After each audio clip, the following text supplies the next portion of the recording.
Dear students, तो आज जो हम टॉपिक डिस्कस करने जा रहे हैं वो है conditions of Raman active vibrations. देखो, मैं मतलब आज से जो है आपके लिए रमन स्पेक्ट्रोस्कोपी हालांकि मैंने पहले भी डिस्कस की थी, पर तब मैंने बीएससी फोर्थ सेम के हिसाब से और एमएससी के हिसाब से भी कुछ टॉपिक्स पहले से डिस्कस कर लिए थे, लेकिन फिर वो बीच में छोड़ दिया था क्योंकि वो बीएससी फोर्थ सेम के अकॉर्डिंग मैंने पूरा बनाया था। पर उसमें मैंने थ्योरीज जो थी वो डिस्कस किए, थ्योरीज ऑफ रमन स्पेक्ट्रा के लिए, जिसमें क्वांटम थ्योरी और क्लासिकल थ्योरी को डिस्कस किया है। इसके अलावा रमन वाइब्रेशनल स्पेक्ट्रा और रमन रोटेशनल स्पेक्ट्रा को भी वहां पर डिस्कस किया था। तो वो सारे वीडियोस में इस वाली प्लेलिस्ट में, ये जो मैं स्पेशली एमएससी के लिए बनाने जा रही हूँ, इस प्लेलिस्ट में मैं डाल दूंगी। तो सबसे पहले आप ये कंडीशंस या ये वाला वीडियो देखने से पहले आप सबसे पहले क्लासिकल थ्योरी और क्वांटम थ्योरी को पढ़ के आइएगा, तब जाकर आपको यहाँ पर कुछ समझ में आएगा। तो आज से जो मैं इसलिए बोल रही थी कि आज से जो हम शुरू कर रहे हैं, क्योंकि रमन मैंने काफी पहले पढ़ाई थी। तो आज जो हम टॉपिक डिस्कस करेंगे उसमें दो दो तीन छोटे छोटे टॉपिक्स हैं, वो मैं डिस्कस करूंगी। तो पहला टॉपिक है इसमें conditions of Raman active vibrations, यानी हम कौन से वाइब्रेशंस को रमन एक्टिव मानेंगे। ठीक है, तो for a normal mode of molecular vibrations to be Raman active, it must satisfy the following mathematical and physical conditions. तो कुछ कंडीशंस हैं, उनको अगर कोई मॉलिक्यूल सेटिस्फाई करेगा, तब हम कहें वो कोई वाइब्रेशन, अगर मॉलिक्यूलर वाइब्रेशन उनको सेटिस्फाई करेगी, तब हम मानेंगे कि भाई वो जो है रमन एक्टिव वाइब्रेशन है। तो सबसे पहले हम बात कर लेते हैं मैथमेटिकल कंडीशन की। तो मैथमेटिकल कंडीशन क्या थी कि during the vibration the polarisability of the molecule must change, कि वाइब्रेशन के दौरान मॉलिक्यूल की पोलराइजेबिलिटी में चेंज होना चाहिए। तो देखो, पोलराइजेबिलिटी, अगर आपने पहले से ही वो वीडियो देखा है तभी आपको पोलराइजेबिलिटी का यहाँ मतलब समझ में आएगा, अदरवाइज कुछ समझ में नहीं आएगा। इसीलिए कह रही हूँ कि क्लासिकल थ्योरी स्पेशली जरूर देख के आइएगा, क्योंकि उसी में वही कंसेप्ट ऑफ पोलराइजेबिलिटी को इंट्रोड्यूस कर रही है। ठीक है, तो अभी मैं थोड़ा शॉर्ट में बस फटाफट से बता देती हूँ कि पोलराइजेबिलिटी ऑफ मॉलिक्यूल क्या है। ठीक, तो सपोज जैसे मैंने पिछले उसमें क्लासिकल थ्योरी में भी समझाया था कि सपोज हमारे पास कोई मॉलिक्यूल है। ठीक है, मॉलिक्यूल में क्या होता है कि जैसे सपोज अभी हम कोई हाइड्रोजन का मॉलिक्यूल ले लें, कुछ भी हम बात कर रहे हैं, तो उसमें क्या होगा, बीच में आप लोगों ने देखा होगा न्यूक्लियस होता है हर एटम में, और साइड में जो होते हैं वो इलेक्ट्रॉन्स जो है न्यूक्लियस के चारों तरफ मूव करते रहते हैं। ठीक है, अब अगर हम इसी किसी मॉलिक्यूल को हम किसी इलेक्ट्रिक फील्ड में रखें, ठीक, इलेक्ट्रिक फील्ड माने हमने कोई लाइट डाली, तो लाइट का इलेक्ट्रिक फील्ड है, वो इलेक्ट्रिक फील्ड जो है इस मॉलिक्यूल के साथ इंटरेक्ट कर रहा है। तो इलेक्ट्रिक फील्ड में क्या होता है, उसका एक पॉजिटिव पोल होता है और उसका एक नेगेटिव पोल होता है। तो जब हम ये लाइट इस पर डालते हैं या इलेक्ट्रिक फील्ड जब इसके साथ इंटरेक्ट करता है, तो क्या होता है कि जो इस मॉलिक्यूल के इलेक्ट्रॉन्स हैं वो क्या करते हैं, पॉजिटिव पोल यानी कि इलेक्ट्रिक फील्ड के पॉजिटिव पोल की तरफ डिस्प्लेस हो जाते हैं। और जो ये न्यूक्लियस होता है ये नेगेटिव पोल की तरफ डिस्प्लेस होता है, क्योंकि न्यूक्लियस में प्रोटॉन है, वो पॉजिटिवली चार्ज है। ठीक है, तो डिस्प्लेसमेंट की वजह से क्या, इलेक्ट्रॉन के डिस्प्लेसमेंट की वजह से क्या हुआ, इसका मॉलिक्यूल जो है कुछ इस तरह से डिस्टॉर्ट हो जाता है। यानी अब क्या होगा, ये नेगेटिव जो है इधर होंगे, इलेक्ट्रॉन्स यहाँ हो जाएंगे और पॉजिटिव जो न्यूक्लियस है वो एक साइड हो जाएगा। ठीक है, ये जो ऊपर मैंने बना दिया ये हमारा इलेक्ट्रिक फील्ड का जो पॉजिटिव और नेगेटिव पोल थे। तो इलेक्ट्रॉन्स जो शिफ्ट हो गए वो पॉजिटिव पोल की तरफ, और न्यूक्लियस जो हो गया वो नेगेटिव पोल की तरफ। तो इस तरह से मॉलिक्यूल में थोड़ा सा डिस्टॉर्शन हो गया। ठीक है, या हम ये भी कह सकते हैं कि मॉलिक्यूल यहाँ पर थोड़ा पोलराइज्ड हो गया, थोड़ा क्या पोलराइज्ड हो गया। ठीक है, तो और ये हुआ क्यों, क्योंकि इलेक्ट्रॉन के डिस्प्लेसमेंट की वजह से या इलेक्ट्रॉन क्लाउड के डिस्टॉर्शन की वजह से ऐसा हुआ। ठीक, ये इलेक्ट्रिक फील्ड में रखने के बाद ही ऐसा होगा। तो मॉलिक्यूल पोलराइज्ड हो गया, और जब मॉलिक्यूल पोलराइज्ड हो गया तो उसमें कुछ ना कुछ डाइपोल मूवमेंट क्रिएट हो जाएगा, क्योंकि यहाँ पर दो पोल बन गए हैं तो डाइपोल मूवमेंट होगा ही कुछ ना कुछ इसका। एक तरफ पॉजिटिव पोल है और एक तरफ यहाँ नेगेटिव पोल है। ठीक है, और इस म्यू को जो हम दिखाते हैं वो कुछ एक्सक्यूज मी, तो जो ये म्यू है इसको हम डिनोट करते हैं इस तरह से। म्यू यहाँ पर डाइपोल मूवमेंट है, ई यहाँ पर इलेक्ट्रिक फील्ड है, और ये म्यू जो है डिपेंड करता है इलेक्ट्रिक फील्ड और इस अल्फा पर। ये अल्फा क्या है, यही अल्फा है यहाँ पर पोलराइजेबिलिटी। ठीक है, इलेक्ट्रिक फील्ड को हम जितना ज्यादा बढ़ाएंगे डाइपोल मूवमेंट उतना ही ज्यादा बढ़ता चला जाता है। और ये जो हमने अल्फा यहाँ पर डिनोट किया इसी को हम बोल रहे हैं पोलराइजेबिलिटी। ठीक है, तो पोलराइजेबिलिटी मतलब को हम डिफाइन अगर करना चाहें तो हम ये कह सकते हैं कि मॉलिक्यूल में कितना इजीली डिस्टॉर्शन हो रहा है, या हम यूं कहें कि इलेक्ट्रॉन कितना इजीली डिस्प्लेस हो जा रहे हैं, या इलेक्ट्रॉन क्लाउड कितना इजीली डिस्टॉर्ट हो रहा है। तो जितना इजीली वो डिस्टॉर्ट होगा, पोलराइजेबिलिटी उतनी ज्यादा होगी। तो इलेक्ट्रॉन क्लाउड के डिस्टॉर्शन से हम पोलराइजेबिलिटी को डिफाइन कर सकते हैं, ठीक है। तो पोलराइजेबिलिटी मतलब ये हुआ कि इलेक्ट्रॉन का डिस्टॉर्शन कितना इजीली हो पा रहा है, ठीक है। और इसी पोलराइजेबिलिटी को हम रमन स्पेक्ट्रोस्कोपी में एक पोलराइजेबिलिटी एलिप्सॉइड की हेल्प से दिखाते हैं, ठीक है। ये जो पोलराइजेबिलिटी होती है ये एक्चुअल में एनाइसोट्रॉपिक होती है नेचर में, ठीक है। एनाइसोट्रॉपिक मतलब ये डिफरेंट होगी डिफरेंट डायरेक्शन में। वो कैसे? देखो, अगर हमने सपोज हाइड्रोजन का मॉलिक्यूल लिया, ठीक है, यहाँ पर इस डायरेक्शन में हमने इलेक्ट्रिक फील्ड लगाया, यानी कि पैरेलल। मॉलिक्यूल जिस डायरेक्शन में रखा हुआ है, जहां पर उसकी बॉन्ड एक्सिस है, जहां पर यहीं पर तो इलेक्ट्रॉन्स होंगे ना, तो ये बॉन्ड एक्सिस के पैरेलल ही हमने इलेक्ट्रिक फील्ड लगाया हुआ है। सपोज ये इसका पॉजिटिव पोल है, ये नेगेटिव पोल है, ठीक है। तो क्या होगा, इलेक्ट्रॉन्स जो डिस्प्लेस होंगे वो पॉजिटिव पोल की तरफ होंगे, और जो नेगेटिव पोल की तरफ न्यूक्लियस चला जाएगा। तो ये हाइड्रोजन मॉलिक्यूल पोलराइज्ड हो जाएगा, ठीक। और इसमें पोलराइजेबिलिटी डेवलप हो गई, ठीक। ये तो हो गया जब हमने इलेक्ट्रिक फील्ड की डायरेक्शन में ही मॉलिक्यूल को रखा हुआ है। लेकिन अगर हम इस हाइड्रोजन मॉलिक्यूल का ओरिएंटेशन चेंज कर दें और इलेक्ट्रिक फील्ड अभी भी इसी डायरेक्शन में लग रहा है, तो क्या होगा, न्यूक्लियस, ये जो इलेक्ट्रॉन्स हैं बीच में, भाई ये क्या करेंगे? ऐसा तो है नहीं कि यहाँ पर अभी भी पॉजिटिव पोल है और ये नेगेटिव पोल है। तो इलेक्ट्रॉन्स कभी भी इस बॉन्ड एक्सिस को छोड़कर इधर तो नहीं भागेंगे, ठीक है। ये ऐसा तो नहीं कि यहाँ चले जाएंगे इधर चले जाएंगे। वो हमेशा न्यूक्लियस के बीच में ही रहते हैं, ठीक है। इलेक्ट्रॉन्स हमेशा बॉन्ड एक्सिस पर ही रहते हैं।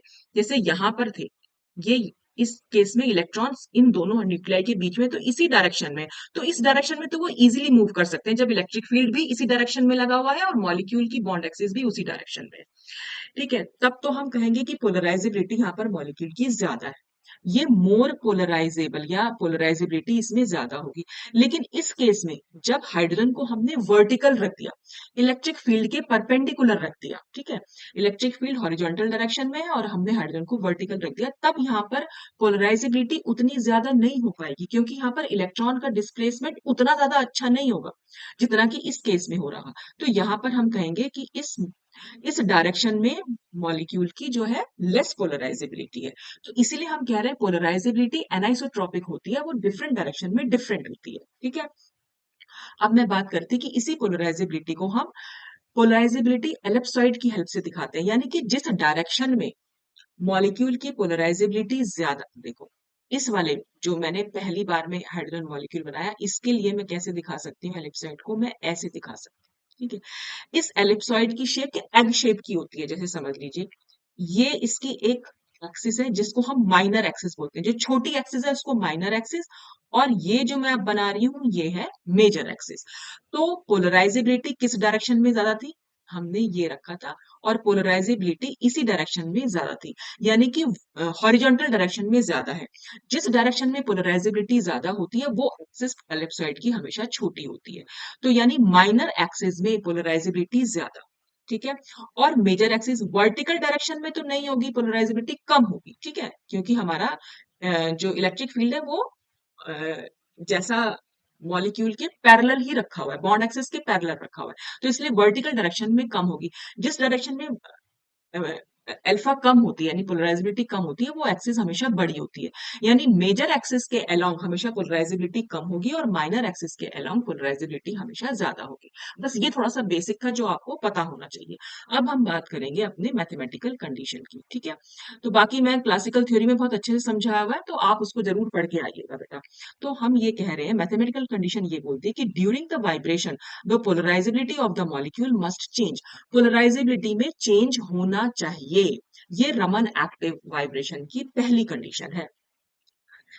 मैथमेटिकल कैसे चेंज हो रहा है, the first derivative of polarizability with respect to the atomic displacement coordinate must not be zero at the equilibrium position. अब इसका क्या मतलब है, देखो फिजिकल केमिस्ट्री आपने पढ़ी हुई, तो फर्स्ट डेरिवेटिव आप सब लोगों को पता होगा। फर्स्ट डेरिवेटिव अगर हम निकालने जा रहे हैं किसके रिस्पेक्ट, देखो कैसे निकाल रहे हैं हम, पोलराइजेबिलिटी का फर्स्ट डेरिवेटिव ले रहे हैं, किसके रिस्पेक्ट में ले रहे हैं, डिस्प्लेसमेंट, एटम्स के बीच में जो डिस्प्लेसमेंट हो रहा है उसके रिस्पेक्ट में ले रहे हैं, जिसके रिस्पेक्ट में ले रहे हैं उसको हम हमेशा नीचे लिखते हैं, और जिसके लिए हम फर्स्ट डेरिवेटिव बना रहे हैं उसको हम हमेशा ऊपर लिखते हैं। ठीक है, हम ये कह रहे हैं कि एटॉमिक डिस्प्लेसमेंट जब हो रहा है, यानी एटॉमिक एटम्स के बीच में जो थोड़ा सा चेंज हो रहा है। डिस्प्लेसमेंट मतलब क्या, अगर ये एटम्स है, दो एटम्स है, ठीक है, मैं इसको थोड़ा सा चेंज कर दूं, इनके बीच का डिस्टेंस बढ़ा दें, ठीक है, यानी एक एटम इधर जाए और एक एटम इधर जाए, तो इस तरह से दोनों के बीच का डिस्टेंस बढ़ जाएगा, या दोनों के बीच का डिस्टेंस और थोड़ा सा कम हो जाए। ठीक, तो इसको हम कहते हैं कि एटम्स जो है डिस्प्लेस हो गए, अपनी ओरिजिनल पोजीशन से हट गए हैं, यानी उनकी ओरिजिनल पोजीशन में थोड़ा सा चेंज हुआ है। तो जो चेंज हुआ है, उस चेंज को हम फिजिकल केमिस्ट्री में स्मॉल डी से दिखा, स्मॉल डी का मतलब स्मॉल चेंज, बहुत थोड़ा सा चेंज हुआ है, तो स्मॉल डी से हमने दिखाया। तो इस डिस्प्लेसमेंट की वजह से, यानी एटम्स के बीच का जो डिस्टेंस है उसको चेंज करने पर, इस पोलराइजेबिलिटी में जो चेंज हो रहा है, तो पोलराइजेबिलिटी में भी चेंज हो रहा है, इसलिए उसको भी हम स्मॉल डी से दिखा रहे हैं। तो ये बन गया हमारा फर्स्ट डेरिवेटिव। तो इसकी वजह से जो इसमें चेंज हो रहा है एटॉमिक डिस्प्लेसमेंट पर, अल्फा में जो चेंज हो रहा है वो कभी भी जीरो नहीं होना चाहिए, यानी नॉट इक्वल्स टू जीरो। यानी कि जब हम क्यू चेंज करें तो अल्फा में कुछ ना कुछ चेंज होना चाहिए। ठीक है, नॉट इक्वल टू जीरो का मतलब है क्यू चेंज करने पर अल्फा में चेंज होना चाहिए, यानी कि पोलराइजेबिलिटी चेंज होनी चाहिए। तो वाइब्रेशन के दौरान तो न्यूक्लियस की में मोशन होता ही रहता है, तो उनका जो डिस्प्लेसमेंट होता ही रहेगा। ठीक है, तो चेंज तो वहां पर डिस्प्लेसमेंट तो चेंज मतलब एटम्स तो चेंज करेंगे ही अपनी ओरिजिनल पोजीशन को, तो उसके साथ साथ उसकी पोलराइजेबिलिटी में भी चेंज होना चाहिए। तो ये सिचुएशन, ये जो कंडीशन है, अगर जो मॉलिक्यूल इस या जो मॉलिक्यूलर वाइब्रेशंस इस कंडीशन को सेटिस्फाई करेंगे वो रमन एक्टिव होंगे। ठीक है, if the graph of the polarizability versus displacement has a flat bottom और टॉप, यानी कि slope is equal to zero, ये अभी हम समझेंगे बेटा, इस पूरे को ना हम डायग्राम की हेल्प से समझेंगे। Eight the equilibrium point the vibration is strictly Raman inactive. तो अगर हम कोई, ये हमने एक एक्सिस ले ली, क्यू है, ठीक है, और ये हमने ले ली पोलराइजेबिलिटी, इनके बीच में अगर हम कोई ग्राफ लें तो उसमें कोई ना कोई स्लोप आना चाहिए। ऐसा ना हो कि वो इस तरह से, यहाँ पर ऐसी कोई कंडीशन नहीं होनी चाहिए, उसमें कुछ ना कुछ चेंज होना, या तो ग्राफ ऐसा आना चाहिए, या ग्राफ मतलब कुछ ना कुछ स्लोप आना चाहिए। स्लोप तो आप लोग समझते ही होंगे, ठीक है, तो ग्राफ का कुछ ना कुछ स्लोप जरूर होना चाहिए, तभी वो रमन एक्टिव होंगे। अगर ग्राफ जो आया ऐसा आया इक्विलिब्रियम पोजीशन पर, तो हमेशा, यानी या तो कोई स्लोप ही नहीं बन पाया, ठीक है, तो अगर स्लोप जीरो हुआ तो वो सारे वाइब्रेशन रमन इनएक्टिव होंगे। ठीक, तो ये थी पहली कंडीशन, मैथमेटिकल कंडीशन जिसको हम बोल रहे हैं। दूसरी कंडीशन है फिजिकल कंडीशन, यानी changes in the polarisability ellipsoid. देखिए पोलराइजेबिलिटी में चेंज हो कैसे रहा है वो हम समझेंगे कैसे, उसको हम पोलराइजेबिलिटी एलिप्सॉइड की हेल्प से समझेंगे। एक तो हमने मैथमेटिकल कंडीशन की हेल्प से समझा, अभी हम डायग्राम से भी समझेंगे, अभी हमने सिर्फ थ्योरेटिकल देखा है। ठीक है, पोलराइजेबिलिटी एलिप्सॉइड में चेंज होना चाहिए। कैसा चेंज होना चाहिए? Polarisability of a molecule in various direction is conventionally represented by drawing a polarisability ellipsoid. अभी अभी मैंने आपको बताया कि पोलराइजेबिलिटी को हम दिखा सकते हैं पोलराइजेबिलिटी एलिप्सॉइड की हेल्प से, और वो क्या होता है? 3D surface where the length of the axis is proportional to the 1/अंडर रूट अल्फा, कि जिस एक्सिस पर अल्फा ज्यादा होगी वो एक्सिस हमेशा छोटी होगी, और जिस एक्सिस पर अल्फा कम होगी वो एक्सिस हमेशा बड़ी होगी। ठीक है, तो for a vibration to be Raman active the nuclear motion must alter this ellipsoid in one of the two ways. तो किसी भी वाइब्रेशन को रमन एक्टिव होने के लिए, तो जब भी न्यूक्लियर मोशन हो रहा है उसमें, तो न्यूक्लियर मोशन की वजह से एलिप्सॉइड में दो तरीके से चेंज हो सकता है। अब वो कैसे हो सकता है? सबसे पहला चेंज है चेंज इन साइज, या तो उसके साइज में चेंज हो, तो तीन चीजें होती हैं, या तो साइज में चेंज हो, या शेप में चेंज हो, या ओरिएंटेशन में चेंज। तो सबसे पहले हम देख रहे हैं चेंजेस इन साइज, जिसको हम कह रहे हैं आइसोट्रोपिक चेंज। आइसोट्रोपिक का मतलब होता है हर डायरेक्शन में एक जैसा, एनाइसोट्रोपिक का मतलब होता है हर डायरेक्शन में अलग अलग। ठीक है, तो एक आइसोट्रोपिक चेंज होना चाहिए, मतलब द ओवरऑल वॉल्यूम और size of the ellipsoid uniformly expands and contracts. यानी एलिप्सॉइड का साइज, मान लो ये हमारी एक ओरिजिनल कंडीशन थी इक्विलिब्रियम पर, ठीक है, ये वाली। ठीक, तो अगर मैं इसको बहुत ही छोटा सा बना दूं, या मैं इसको बहुत बड़ा बना दूं, ठीक है, तो इसका मतलब साइज जो है वो यूनिफॉर्मली जो है एक्सपैंड कर रहा है यहाँ पर, और यूनिफॉर्मली कॉन्ट्रैक्ट कर रहा है। ठीक है, हर तरफ से उसकी जो है सब सेम सेम सब कुछ सेम चेंज हो रहा है, ठीक है। पर एलिप्सॉइड की जो शेप है वो बिल्कुल वैसी की वैसी, मतलब वो एलिप्सॉइड ही रहे, वो गोला ना बन जाए। अगर वो एक राउंड स्फेरिकल गोला बन जाएगा तो इसका मतलब वहां पोलराइजेबिलिटी है ही नहीं, क्योंकि वहां पर मेजर और माइनर एक्सिस दोनों इक्वल हो जाएंगे एक दूसरे के। तो परफेक्टली स्फेयर तो होना ही नहीं चाहिए कोई भी पोलराइजेबिलिटी एलिप्सॉइड, वो हमेशा एलिप्सॉइड की शेप में यानी एग शेप में ही होना चाहिए, ठीक है। तो यूनिफॉर्मली एक्सपैंड और कॉन्ट्रैक्ट होने का मतलब है उसका साइज जो है छोटा या बड़ा हो सकता है यूनिफॉर्मली, ठीक है। तो इसको हम आइसोट्रोपिक चेंज बोल रहे हैं। This occurs when the all bonds vibrate in a way that maintains the original molecular symmetry. और ये कब होता है? जब वो जो बॉन्ड वाइब्रेट कर रहे होते हैं वो उस मॉलिक्यूल की ओरिजिनल मॉलिक्यूलर सिमेट्री को बनाए रखें। ओरिजिनल मॉलिक्यूलर सिमेट्री को कैसे बनाए रखें, कैसे पता चलेगा हमें? अभी हम डायग्राम से भी देखेंगे, पहले देखो यहाँ बताती हूँ। CO2 की सिमेट्रिक स्ट्रेचिंग या H2O की। CO2 हमारा ये है, ठीक है, ये ये हमारी इक्विलिब्रियम पोजीशन है। सपोज ये बॉन्ड स्ट्रेच करे, तो जब ये स्ट्रेच करेगा तो ये ऑक्सीजन दूर जाएगा और ये ऑक्सीजन दूर जाएगा, ठीक है। तो कार्बन हमने ऐसे ही बना दिया और ये हमने ऐसे दिखा दिया, ठीक है। तो ये स्ट्रेचिंग हो गई, ठीक। ऐसे ही अगर ये बॉन्ड फिर जब स्ट्रेच होंगे तो भाई वापस भी तो आएंगे, तो ये एक दूसरे से पास भी आ सकते हैं ऑक्सीजन, एक दूसरे के दूर भी जा सकते हैं। तो ये कॉन्ट्रैक्शन हो जाएगा, यानी अब ये ऐसे हो गए, ठीक है। तो यहाँ पर इससे जो एलिप्सॉइड हम बनाएंगे, अ, वो एलिप्सॉइड भी कैसे बनाएंगे वो मैं अभी आपको बताऊंगी। तो यहाँ पर क्या हो रहा है, जब ये बॉन्ड वाइब्रेट कर रहे हैं तो मॉलिक्यूल की जो ओरिजिनल मॉलिक्यूलर सिमेट्री है वो सेम है। सेम कैसे है? देखो, यहाँ पर भी अगर हम मॉलिक्यूल का पॉइंट ग्रुप निकालेंगे, आप लोगों को ग्रुप थ्योरी आप पढ़ के आ रहे हैं, तो डी इन्फिनिटिव एच ही है। एक्सपैंड जब कर रहे हैं बॉन्ड तब भी point group D infinitive H ही रहेगा, और जब ये कॉन्ट्रैक्ट कर रहे हैं तब भी डी इन्फिनिटिव एच ही रहेगा, यानी कोई भी सिमेट्री एलिमेंट कम नहीं हुआ, वो एज इट इज ही है। अगर कोई सिमेट्री एलिमेंट कम हो जाए तो इसका मतलब वो आइसोट्रोपिक चेंज नहीं है, वो एनाइसोट्रोपिक चेंज है।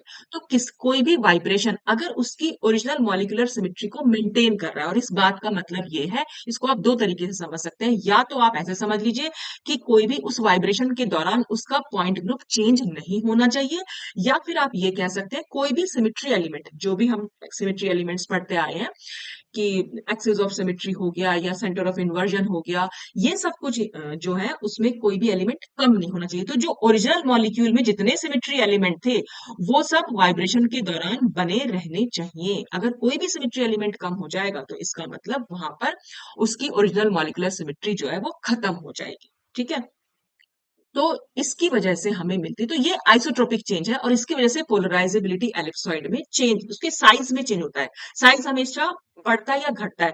जब भी पोलराइज, एक चीज ध्यान रखना, पोलराइजेबिलिटी अगर बढ़ती है, अल्फा अगर बढ़ेगी, ओवरऑल पोलराइजेबिलिटी एलिप्सॉइड का साइज जो है थोड़ा सा छोटा हो जाएगा, ठीक है। ये साइज है, ठीक है। और पोलराइजेबिलिटी अगर घटेगी तो साइज जो है थोड़ा सा बड़ा हो जाएगा। ये दोनों एक दूसरे के इनवर्सली प्रोपोर्शनल होते हैं, ये चीज ध्यान रखना बेटा, ठीक है।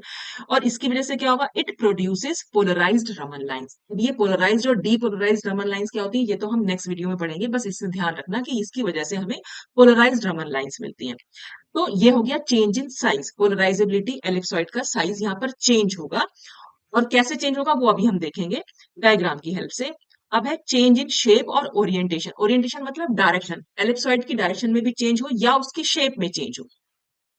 एलिप्सॉइड इज डिस्टॉर्टेड, स्ट्रेच और टिल्टेड अलोंग डिफरेंट डायरेक्शन। या तो वो डिस्टॉर्ट हो जाए या स्ट्रेच हो जाए या टिल्ट हो जाए, टेढ़ा हो जाए किसी डिफरेंट डायरेक्शंस में।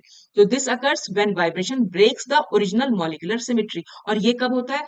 जब मॉलिक्यूलर सिमेट्री जो है वाइब्रेशन की वजह से ब्रेक हो जाती है। और ब्रेक होने का क्या मतलब है? कि उस पर्टिकुलर वाइब्रेशन के दौरान मॉलिक्यूल का जो पॉइंट ग्रुप है वो चेंज हो जाएगा, या फिर उसका कोई सिमेट्री एलिमेंट कम हो जाएगा। और जाहिर सी बात है जितने सिमेट्री एलिमेंट की वजह से ये डी इन्फिनिटिव एच बन रहा है, अगर इसमें से कोई भी एक हम कम कर देंगे तो पॉइंट ग्रुप तो अपने आप ही चेंज हो जाएगा। जैसे यहाँ पर एग्जाम्पल लिया हुआ है एसिमेट्रिक स्ट्रेचिंग ऑफ वाटर का, इसके दौरान भी पॉइंट ग्रुप जो है वो चेंज हो जाता है, ठीक है। वाटर वाटर का पॉइंट ग्रुप क्या है? C2b, ठीक है। ये वी शेप होती है ना, बेंड शेप होती है वाटर की, ठीक। एसिमेट्रिक स्ट्रेचिंग में और ये C2V पॉइंट ग्रुप है, यानी इसमें एक C2 एक्सिस है जो ऐसे जा रही है, ठीक है, एक सिग्मा भी, दो सिग्मा भी है इसमें, एक सिग्मा भी ऐसे जा रहा है और एक सिग्मा भी इस मॉलिक्यूलर प्लेन के थ्रू जा रहा है। ये सब मैं नई डिटेल में बता रही हूँ क्योंकि ग्रुप थ्योरी में बहुत अच्छे से समझा चुकी हूँ और आप लोग पढ़ के ही आए होंगे तो आपको पता होगा, नहीं समझ में आए तो भाई वापस जाके मेरे वीडियोस देख लेना, ठीक। तो यहाँ पर एक C2 एक्सिस है और यहाँ पर एक दो सिग्मा प्लेन है, ठीक है। अच्छा, अगर एसिमेट्रिक स्ट्रेचिंग करेंगे, एसिमेट्रिक स्ट्रेचिंग में क्या होगा, एक बॉन्ड तो लंबा हो जाएगा और एक बॉन्ड जो है वो छोटा रहेगा, ठीक है। यानी ये बॉन्ड जो है वापस जा रहा है, इसके पास आ रहा है, ठीक है। तो ये बॉन्ड लंबा हो गया, ये बॉन्ड छोटा, तो भाई अब क्या C2 बची इसमें, C2 तो बची नहीं, ठीक है। C2 नहीं बची, एक सिग्मा प्लेन भी खत्म हो गया, सिर्फ हॉरिजॉन्टल जो जो मॉलिक्यूलर एटम्स को काट, जो मॉलिक्यूलर प्लेन है बस सिर्फ वो बचेगा, दूसरा सिग्मा भी खत्म हो जाएगा, एक सिग्मा भी बचेगा, ठीक है। तो C2 भी नहीं रहा, सिग्मा भी खत्म हो गया, तो इसका जो पॉइंट ग्रुप हो गया, यहाँ पर पॉइंट ग्रुप हो गया बस CS। पहले C2 भी था और अब इसका पॉइंट ग्रुप हो जाएगा CS, खाली एक सिग्मा प्लेन है इसमें, इसलिए इसका पॉइंट ग्रुप CS है। तो सिमेट्री एलिमेंट कम हुए या फिर पॉइंट ग्रुप चेंज हो गया, बात एक ही है। तो इसलिए ये जो है हम इसको कहेंगे, यहाँ पर ये एनाइसोट्रॉपिक चेंज है, यानी कि इसकी ओरिजिनल मॉलिक्यूलर सिमेट्री जो है वो ब्रेक हो गई है।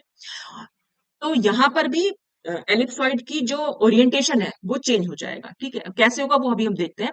It produces depolarised Raman line और इसकी वजह से हमें डीपोलराइज्ड रमन लाइंस मिलती हैं। तो कुल मिलाकर ये बात है कि वाइब्रेशन की वजह से एलिप्सॉइड का साइज, शेप और ओरिएंटेशन चेंज होनी चाहिए, तब वो रमन एक्टिव होगा। और अगर vibration does not alter the size, shape और orientation of this 3D ellipsoid, the vibration is Raman inactive, तब वो रमन इनएक्टिव कहलाएगा, ठीक।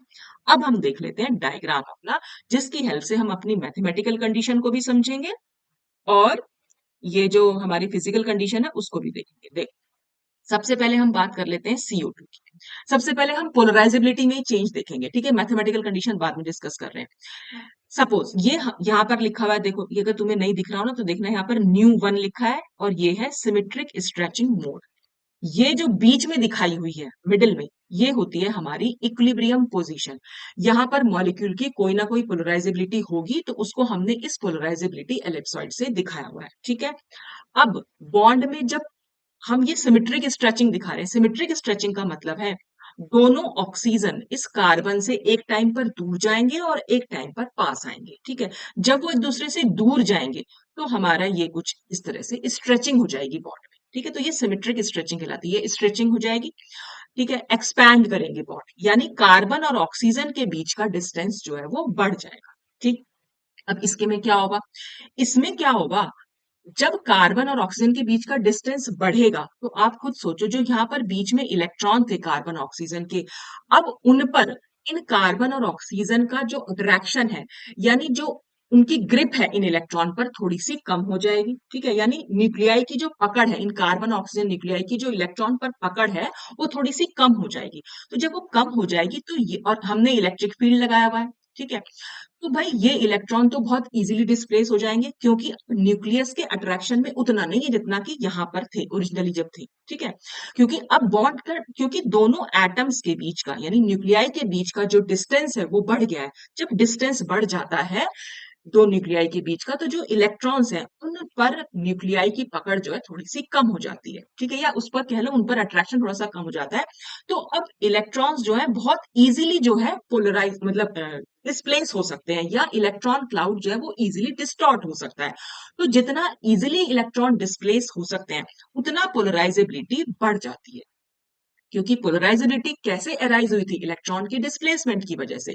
तो जब जितना इजीली वो इलेक्ट्रॉन डिस्प्लेस हो रहे हैं उससे पोलराइजेबिलिटी बढ़ रही है, पोलराइजेबिलिटी बढ़ रही है। और मैंने अभी अभी आपको बताया था, जब भी ओवरऑल जब हम देख रहे हैं ना कि पोलराइजेबिलिटी बढ़ रही है तो ओवरऑल पोलराइजेबिलिटी एलिप्सॉइड का साइज थोड़ा सा छोटा हो जाता है। तो यहाँ पर इसीलिए पोलराइजेबिलिटी एलिप्सॉइड का साइज थोड़ा सा छोटा बना दिया, ठीक है। अब आ जाओ यहाँ पर, यहाँ पर क्या है, ऑक्सीजन और कार्बन के बीच का डिस्टेंस कम हो गया। एक बार बॉन्ड, दोनों एटम दूर जाएंगे और एक बार दोनों ऑक्सीजन एटम कार्बन के पास आएंगे। जब ये पास में आ जाएंगे, यानी यहाँ पर एक्सपेंशन हो रहा है, लेफ्ट हैंड साइड पर एक्सपेंशन हो रहा है और राइट हैंड साइड पर कॉन्ट्रैक्शन हो रहा है, ठीक है। तो जब ये पास में आएंगे तो भैया अब कार्बन और ऑक्सीजन उस इलेक्ट्रॉन को बिल्कुल पकड़ के रखेंगे बहुत अच्छे से। अब उसमें इलेक्ट्रॉन का डिस्प्लेसमेंट जो होगा वो कंपैरेटिवली कम होगा, ठीक है। और जब कंपैरेटिवली कम होगा तो उसकी पोलराइजेबिलिटी भी तो कम हो जाएगी। जब पोलराइजेबिलिटी कम होगी तो एलिप्सॉइड का साइज अपने आप से बढ़ भी जाएगा, तो वो बढ़ा हुआ भी दिखा दिया हमने, ठीक है। आप इसको ऐसे भी समझ सकते हो। देखो हम क्या देख रहे हैं भाई, इस डायरेक्शन में हॉरिजॉन्टल कंडीशन यानी जो हमारी माइनर एक्सिस थी, अब वो थोड़ी छोटी हो जाएगी ना, क्योंकि वहां पर पोलराइजेबिलिटी बढ़ गई, तो माइनर एक्सिस हमने थोड़ी सी छोटी बना दी, ठीक है। और मेजर एक्सिस पर तो पहले से ही पोलराइजेबिलिटी कम थी, ठीक है, तो वो हमने कुछ इस तरह से ओवरऑल साइज जो है थोड़ा सा कम हो जाएगा जब पोलराइजेबिलिटी बढ़ी। और जब पोलराइजेबिलिटी घटी घटी तो इसका मतलब मेजर एक्सिस, सॉरी जो माइनर एक्सिस थी, देखो इसके कंपैरिजन में थोड़ी सी बड़ी बनाएंगे हम, तो जब इसको थोड़ी सी बड़ी बनाएंगे और ये वाली भी थोड़ी सी बड़ी बनाएंगे, ठीक है, अपने आप से साइज जो है थोड़ा सा बढ़ जाएगा, ठीक। तो ये था symmetric stretching mode carbon dioxide का। अब हम बात कर लेते हैं वाटर के केस में। वाटर एक बेंट शेप है, वी शेप का है, ठीक। अब जब इसमें सिमेट्रिक स्ट्रेचिंग मोड होगा तो कैसे होगा, ये दोनों हाइड्रोजन एटम सेम टाइम पर, दोनों एक दूसरे से मतलब ऑक्सीजन से दोनों सेम टाइम पर दूर जाएंगे, इक्वल इक्वल डिस्टेंस पर जाएंगे, जितना दूर ये जाएगा उतनी ही दूर ये जाएगा, ठीक है। और फिर ये वापस भी आएंगे इसके पास, ठीक। अब जब जा रहे हैं, दूर जा रहे हैं, दूर जाने का मतलब इलेक्ट्रॉन्स कहाँ है, हमारे यहाँ पर है, ठीक है। तो क्या होगा, इलेक्ट्रॉन्स अब जो है वो फिर ज्यादा इजीली डिस्प्लेस हो जाएंगे, क्योंकि न्यूक्लियाई के बीच का डिस्टेंस फिर से बढ़ गया है। तो पोलराइजेबिलिटी ओवरऑल इसके कंपैरिजन में पोलराइजेबिलिटी थोड़ी सी तो बढ़ेगी, ठीक है। तो जब बढ़ेगी पोलराइजेबिलिटी तो साइज जो है अपने आप से छोटा हो जाएगा, और इस केस में फिर से क्योंकि पास आ गए हैं हाइड्रोजन और दोनों हाइड्रोजन ऑक्सीजन के, तो बॉन्ड एक्सिस थोड़ी सी मतलब आप समझ लो छोटी हो गई है, तो इलेक्ट्रॉन्स पर न्यूक्लियाई की पकड़ ज्यादा तेज हो जाएगी और इलेक्ट्रॉन का डिस्प्लेसमेंट उतना इजीली नहीं हो पाएगा, और पोलराइजेबिलिटी जो है वो डिक्रीज करेगी, और पोलराइजेबिलिटी डिक्रीज करेगी इसलिए साइज जो है इलेप्सॉइड का थोड़ा सा बढ़ गया, ठीक है। तो आप देख रहे हो साइज में चेंज हो रहा है, साइज में चेंज हो रहा है, इसलिए ये भी रमन एक्टिव है। और ये वाला कार्बन डाइऑक्साइड का भी symmetric stretching mode Raman active है। और दोनों के ही पॉइंट ग्रुप में कोई चेंज नहीं हो रहा इस वाइब्रेशन के दौरान। दोनों में ही ये, अगर ये डी इंफिनिटिव एच है तो दोनों कंडीशन में डी इंफिनिटिव एच ही रहेगा। यहां पर भी अगर ये C2V है तो सिमेट्रिक और सिमेट्रिक स्ट्रेचिंग मतलब बॉन्ड जब फैलेगा और जब बॉन्ड पास में आएंगे कॉन्ट्रैक्शन और एक्सपेंशन के दौरान भी ये C2V ही रहेगा, ठीक है। तो ये रमन एक्टिव ही रहेंगे, ठीक है। और तो ये आइसोट्रोपिक चेंज होगा, ठीक। तो साइज में चेंज हो रहा है यहाँ पर। अब आ जाओ, हम बात कर रहे हैं bending mode of carbon dioxide, left hand वाला जो फिगर है वो बेंडिंग मोड देख रहे हैं हम। इसका कार्बन डाइऑक्साइड का बेंडिंग मोड में क्या होगा, बेंडिंग मोड ये इक्विलिब्रियम सेंटर वाली पोजीशन इक्विलिब्रियम पोजीशन है, ठीक है। इक्विलिब्रियम पोजीशन में क्या होगा, बेंडिंग में क्या होता है, ये दोनों ऑक्सीजन एक बार ऊपर जाएंगे और कार्बन जो है नीचे आएगा, तो हमें ये लेफ्ट हैंड साइड वाला देखने को मिलेगा डायग्राम इस तरह से। और एक बार क्या होगा, दोनों ऑक्सीजन नीचे आएंगे और कार्बन ऊपर जाएगा, उससे हमें ये राइट हैंड साइड वाला मिलेगा, ठीक। तो एक बार दोनों ऑक्सीजन ऊपर जा रहे हैं लेफ्ट हैंड साइड की तरह, और एक बार दोनों ऑक्सीजन नीचे की तरफ आ रहे हैं। लेकिन अगर आप देखें तो इसमें क्या होगा, पोलराइजेबिलिटी में कुछ चेंज हो रहा है, हम नहीं बोल रहे हैं कैसा हो रहा है, शायद वो इंक्रीज कर रही है, शायद वो डिक्रीज कर रही है। ये जो डायग्राम्स है मैंने बेटा बेनवेल की बुक से उठाया है, तो बेनवेल की बुक का कहना ये है कि यहाँ पर पोलराइजेबिलिटी थोड़ी सी, बहुत थोड़ी सी इंक्रीज कर रही है, बहुत मिनिमम, ठीक है, इंक्रीज कर रही है। लेकिन इस चाहे वो लेफ्ट हैंड साइड वाली कंडीशन हो चाहे वो राइट हैंड वाली कंडीशन हो, जितनी भी इंक्रीज हो रही है वो इक्वल हो रही है, कोई, क्योंकि दोनों का जो मोशन है वो बिल्कुल एक जैसा है, कुछ चेंज नहीं हो रहा है। जहां भी इलेक्ट्रॉन्स जैसे इसके बीच में है वैसे ही यहां पर भी है, ठीक है। तो बहुत ज्यादा जो चेंज हो रहा है मतलब डिस्प्लेसमेंट जो हो रहा है इलेक्ट्रॉन्स का वो एक जैसा ही हो रहा है, इसीलिए दोनों के एलिप्सॉइड जो है वो बिल्कुल सेम बन रहे हैं। दोनों के एलिप्सॉइड जैसा भी बनाना चाहे हम सेम बन रहे हैं, ठीक है, क्योंकि दोनों की इंक्रीज जो है वो सेम हो रही है, ठीक। तो अब क्या हो रहा है, जब एलिप्सॉइड के ना तो साइज ना तो शेप ना डायरेक्शन कुछ भी नहीं बदला, दोनों ही कंडीशन में वो सेम ही रह गया, तो इसका मतलब ये रमन इनएक्टिव वाइब्रेशन हो गया, क्योंकि इसने एलिप्सॉइड के डायरेक्शन, सॉरी एलिप्सॉइड के साइज में दोनों ही कंडीशन में कोई चेंज नहीं किया, तो वैसा का वैसा ही रह गया, इसलिए ये रमन इनएक्टिव होता है। तो ये हमारा रमन इनएक्टिव हो गया, ठीक। अब आ जाओ वाटर के केस में।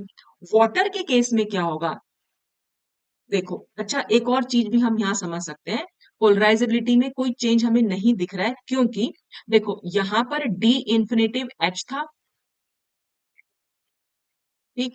अब जब हम यहाँ पर शेप देख रहे हैं ये बेंट हो गया, यानी यहाँ पर ये C2V हो गया। ये भी चीज थोड़ा सा ध्यान रख लेना, क्योंकि बेंट शेप का तो C2V होता है, जैसे वाटर का हो C2V, ऐसे इसका भी सी।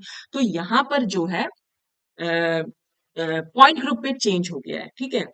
लेकिन बस उसकी वजह से पोलराइजेबिलिटी एलिप्सॉइड में कोई चेंज नहीं हो रहा। मैं सिर्फ आपको इतना बताना चाहती थी कि ये C2V कैसे हो रहा है बस, ठीक है। क्योंकि इसको जब हम आगे डिस्कस करेंगे ना नेक्स्ट वीडियो में, पोलराइज्ड और डीपोलराइज्ड रमन लाइन, वहां पर ये बहुत काम आने वाला है। तो ये चीज बेटा ध्यान रखना, बेंडिंग के दौरान इसका पॉइंट ग्रुप जो है वो चेंज हो जाता है, ठीक है। अब आ जाओ यहाँ पर वाटर के केस में। वाटर के केस में जब बेंडिंग होगी तो कैसे होगी, ये दोनों हाइड्रोजन मॉलिक्यूल यहाँ जा रहे हैं, यानी और ऑक्सीजन थोड़ा सा नीचे आ रहा है।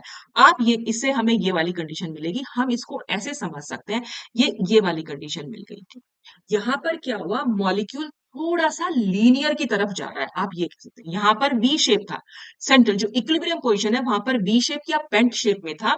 लेकिन जब जब इसमें बेंडिंग शुरू हुई, बेंडिंग में क्या होता है, दोनों हाइड्रोजन एक दूसरे के पास आते हैं, फिर दोनों हाइड्रोजन एक दूसरे से दूर जाते हैं, ठीक है। इसको आप ऐसे समझ सकते हो, एक वी शेप का आपने ले रखा है, आप दो पेन को ले लीजिए वी शेप में, एक बार दोनों को दूर भेजिए, दोनों जो सिरे हैं उसके, और एक बार दोनों को पास लेके आइए, तो आप समझ जाएंगे बेंडिंग। बेंडिंग मतलब मुड़ जाना ना।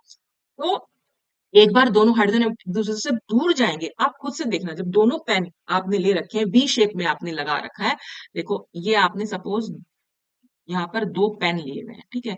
ये वाले सिरे से आप यहाँ से जोड़े रखना उनको, और यहाँ से हटाना, एक दूसरे के दूर रखना। तो दूर रखोगे तो एक कंडीशन मतलब आपको लगेगा कि लगभग लगभग, वैसे तो लीनियर नहीं होता है वो, लेकिन लीनियर के पास जा रहा है, आप ऐसे समझ सकते हैं।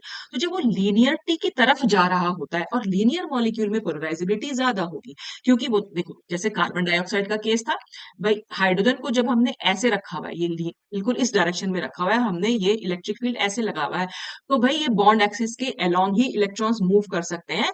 तो यहाँ पर इलेक्ट्रॉन मूव कर जाएंगे इजीली, ठीक है, मतलब पॉजिटिव पोल की तरफ जाएंगे और नेगेटिव पोल की तरफ जाएगा। तो लीनियर मॉलिक्यूल में इलेक्ट्रॉनिक डिस्प्लेसमेंट ज्यादा अच्छा हो पाता है, तो इसलिए पोलराइजेबिलिटी ज्यादा होती है इन कंपैरिजन टू ये बेंट मॉलिक्यूल जो है, ठीक है।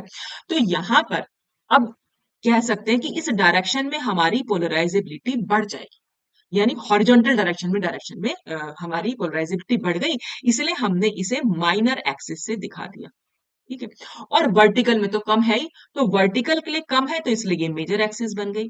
तो आप देख रहे हैं एलिप्सॉइड थोड़ा सा पतला हो गया, इक्विलिब्रियम के कंपैरिजन में थोड़ा सा पतला हो गया, ठीक है।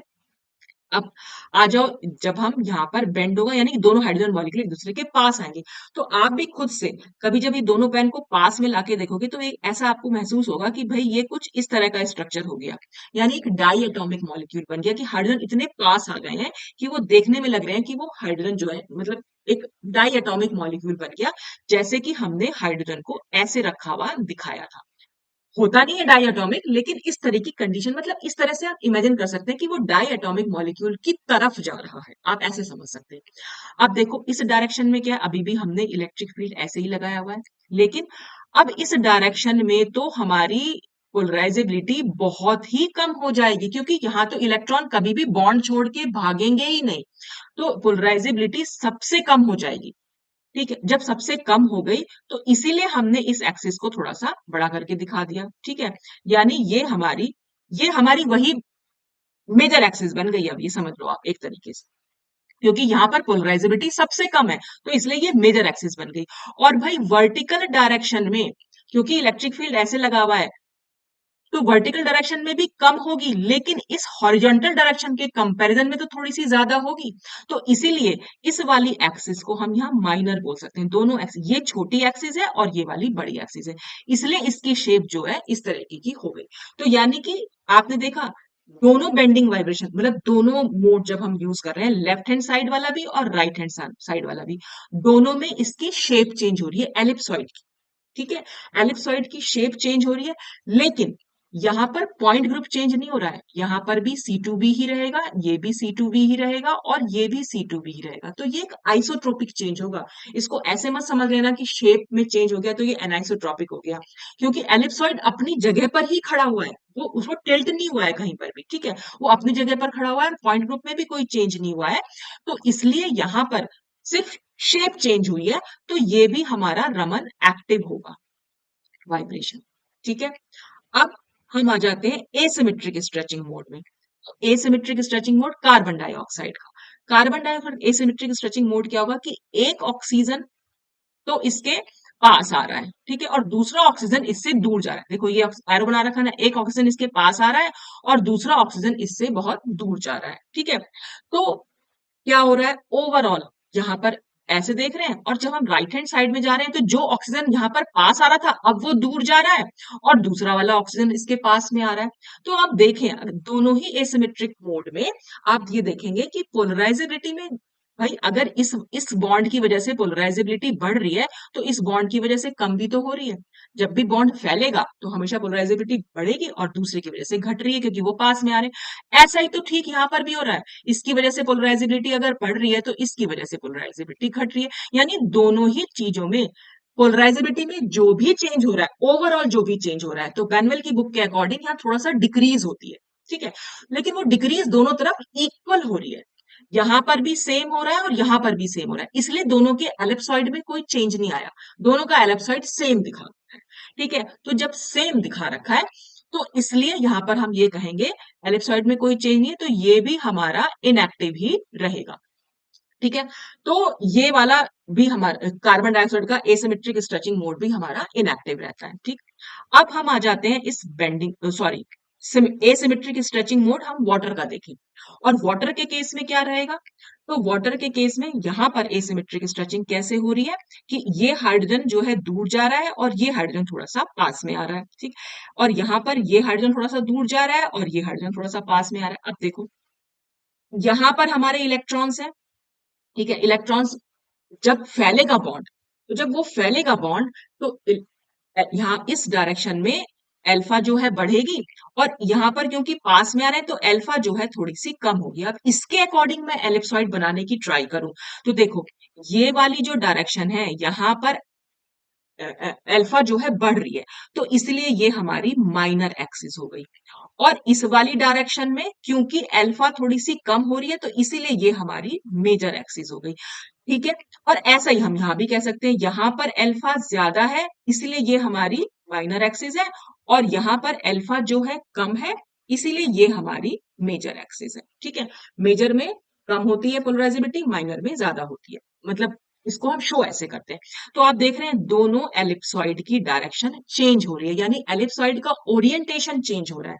तो अगर ओरिएंटेशन चेंज हो रहा है तब भी वो रमन एक्टिव है, ठीक है। और यहाँ पर मैंने आपको बताया था कि पॉइंट ग्रुप भी यहाँ पर चेंज हो रहा है, ये C2B है तो यहाँ पर CS रहेगा दोनों केसेस में, तो ये एक एनाइसोट्रोपिक चेंज हो गया। बाकी जो दोनों थे ऊपर वाले वाटर के बेंडिंग और सिमेट्रिक वो आइसोट्रोपिक चेंज है, नीचे वाला जो है वो एनाइसोट्रोपिक चेंज है। तो यहां पर भी ये रमन एक्टिव ही रहेगा। इस तरह से हम देख सकते हैं कि चेंज इन पोलराइजेबिलिटी एलिप्सॉइड, या तो उसका साइज या तो उसका शेप या तो उसकी ओरिएंटेशन चेंज होनी चाहिए। और वाटर के तीनों ही केसेस में सबसे पहले वाले में साइज चेंज हो रहा है, दूसरे वाले में शेप चेंज हो रही है, तीसरे वाले में ओरिएंटेशन चेंज हो रहा है, ठीक है। इसलिए तीनों ही वाइब्रेशन जो है वो रमन एक्टिव है। कार्बन डाइऑक्साइड में सिर्फ पहले वाले केस में साइज में चेंज है, बाकी दोनों में कहीं कोई चेंज नहीं हो रहा, इसलिए ये रमन इनएक्टिव है, पहला वाला रमन एक्टिव है। तो ये तो था हमने दूसरी कंडीशन जो देखी थी। अब हम मैथमेटिकल कंडीशन की भी बात कर लेते हैं बेटा। मैथमेटिकल कंडीशन क्या बोल रही थी, मैथमेटिकल कंडीशन को इस ग्राफ से हमने दिखाया हुआ है, ठीक है।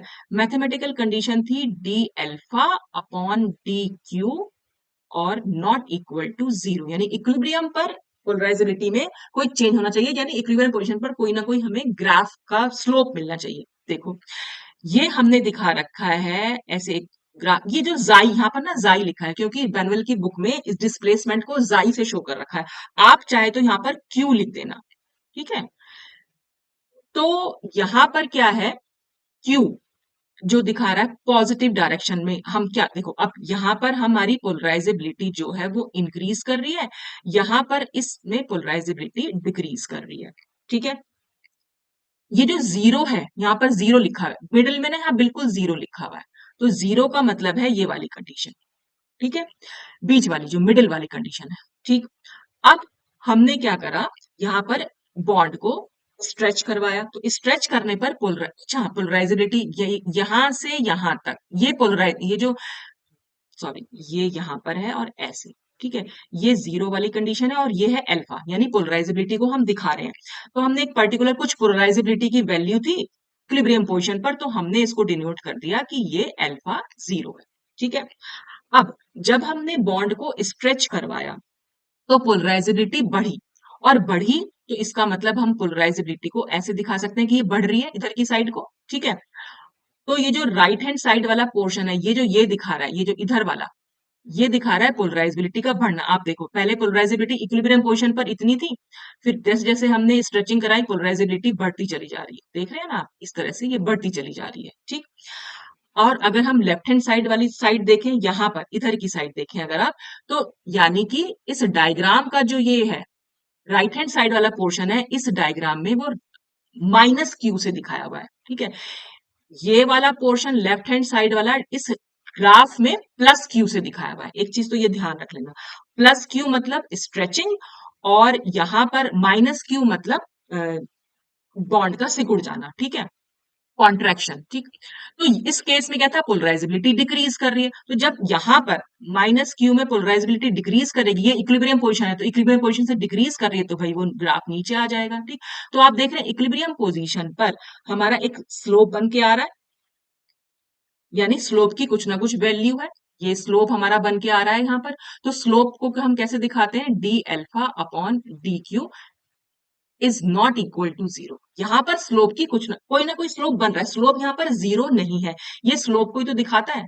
तो यहाँ पर स्लोप जो है वो जीरो नहीं है, इसलिए हम कह सकते हैं कि ये जो है वो रमन वेक्टिव है। ठीक, अब दूसरे डायग्राम में आ जाओ। ठीक है, फिर से मैं बता रही हूँ कि जो ये वाली पोजीशन है वो माइनस क्यू से दिखा रखी है इधर की साइड, और जो ये वाली पोजीशन है वो प्लस क्यू से दिखा रखी है इधर की साइड। ठीक है, राइट को लेफ्ट दिखाया हुआ है, लेफ्ट को राइट दिखाया हुआ है, ऐसे समझ लो डायग्राम का राइट, ग्राफ में लेफ्ट दिखाया हुआ है। ठीक है, अब वही है जीरो पे इक्विलिब्रियम पोजीशन पर यहाँ पर कुछ ना कुछ थी।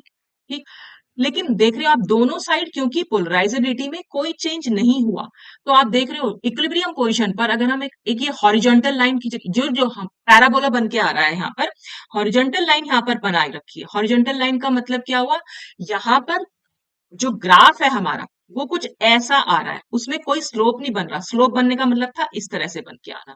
यहाँ पर इक्विलिब्रियम पर अगर आप देखें, जब थोड़ा सा डिस्प्लेसमेंट हुआ तो थोड़ा सा पोलराइजेबिलिटी में जो चेंज हुआ, उसकी वजह से D alpha upon d Q जो है इज इक्वल टू जीरो, यानी कि पोलराइजेबिलिटी में बहुत ज्यादा चेंज नहीं हो रहा है। ठीक है, तो इसलिए हमारा ग्राफ जो है वो जो स्लोप है वो हमारा हॉरिजॉन्टल आ रहा है, यानी कि स्लोप यहाँ पर जीरो आ रहा है, यानी ये वाली कंडीशन यहाँ पर सेटिस्फाई हो रही है, इसलिए ये रमन इनएक्टिव हो गया। ऐसा ही केस यहाँ पर हुआ है। ठीक, यहाँ पर भी क्या हो रहा है, हम कह रहे थे ना कि पोलराइजेबिलिटी इस केस में थोड़ी सी डिक्रीज कर रही थी, तो यहाँ पर भी अगर आप सेंटर में देखें, यहाँ पर भी उल्टा पैराबोला बन रहा है। तो यहाँ पर भी अगर आप ये लाइन देख रहे हैं ना, पैराबोला जो भी ग्राफ है, हमने अभी भी इसमें मैंने उसमें लिखा भी था कि ग्राफ का टॉप या बॉटम जो भी है वो कोई हॉरिजॉन्टल लाइन नहीं होनी चाहिए, वहां पर slope is equal to zero नहीं चाहिए, तो यहाँ पर कोई स्लोप नहीं बन के आया। जब स्लोप नहीं बन के आया तो यहाँ पर भी d alpha upon d q is equal to zero हो गया, इसलिए ये रमन इनएक्टिव रहा। ठीक, तो ये वाली जो कंडीशंस थी ये हमने देखी यहाँ पर आज के लिए, जो मैंने समझाने की कोशिश की आपको कि भाई कंडीशंस क्या होनी चाहिए। तो मैथमेटिकल कंडीशन भी और जो हमारी ये थी फिजिकल कंडीशन, वो दोनों मैंने आपको समझाने के लिए ट्राई किया है। तो बाकी इसमें वैसे तो मैं सोच रही थी बाकी दो तीन और टॉपिक डिस्कस कर लूंगी, लेकिन यही टॉपिक अपने आप में इतना बड़ा हो गया, तो अब मैं बाकी जो हम इसके सिलेक्शन रूल्स हैं और इस जो म्यूचुअल एक्सक्लूजन प्रिंसिपल है वो मैं नेक्स्ट वीडियो में डिस्कस करूंगी। तो बेटा इस चीज को बहुत अच्छे से समझ लेना कि मैथमेटिकल आपकी कंडीशन कैसे फॉलो हो रही है और पोलराइजेबिलिटी में कैसे चेंज हो रहा है। ठीक है, तो आज के लिए तो बस इतना ही। Thanks for watching.